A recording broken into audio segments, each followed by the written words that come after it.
Torn apart at the seams, her eyes flood like the Nile in a storm and pour out onto the bedsheets as she whimpers with silent, hanging regret. I sit there in my dark shroud, apart from the life spring I've been ignoring. My mind is lost in the disappointment as I dwell on the naked truth that she yet again failed to let me finish. I survey her frail and quivering body, mascara running down her pale cheeks like black blood, the kind I think a demon would bleed if I cut one open. Her mind visibly scouring the air for some sign of God, some sign of release. She's like a dying mouse, gasping for its last breath.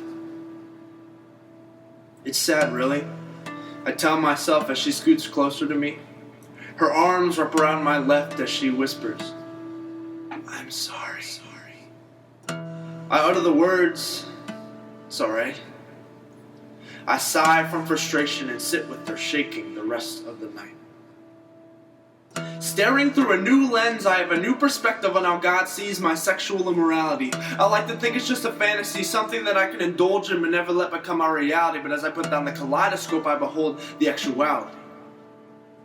The new lens is clear, and it only shows one image through the black, thick-rimmed glasses. I survey the wreckage. Well, this ain't wreck.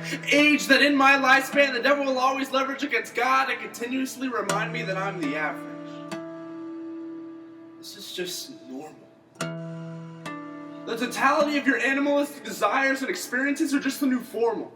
So hit the road, Jack. Don't you come back no more, no more, no more, no more. Morality, isn't that a funny word? We all think we can control it by treating it like a floral, trimming and shaping with precise conjecture. But today's morality is legalism at its finest, with a small investiture, buy one, get one free card with a promise, just deeds away from getting into heaven. So rack 'em up, Jack, and don't you come back no more.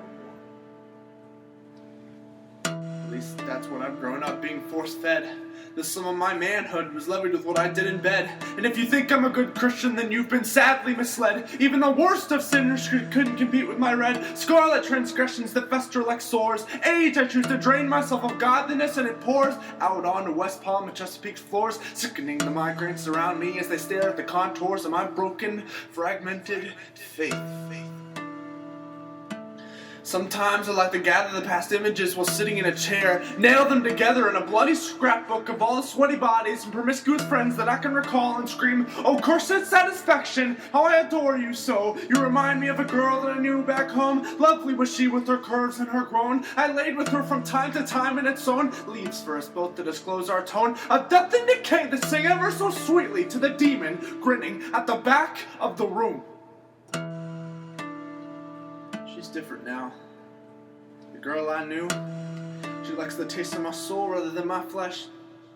And that's not even as wondrous as it gets. She's got razor-sharp claws that cut and skew the quintessence from my spirit, man, that I thought was the cornerstone, but I can't remember now. Blasphemy, blasphemy, blasphemy. She's gonna drag you down to hell silent while you should be kicking and screaming. She's death incarnate and she's been clinging, immersed in the bedrock that was once my foundation. She's evil and she lies. Flee from her and don't rewind. Backsack, come backsack, join to me. I can save you from the despair that you've caused, the destruction and defilement brought down from the lost. Move, child, move. She comes roaring like a lion, a wolf in sheep's clothing. She's gonna rip you apart. Run, boy, run. I can get you far away from here, so let's go. The darkness is closing in.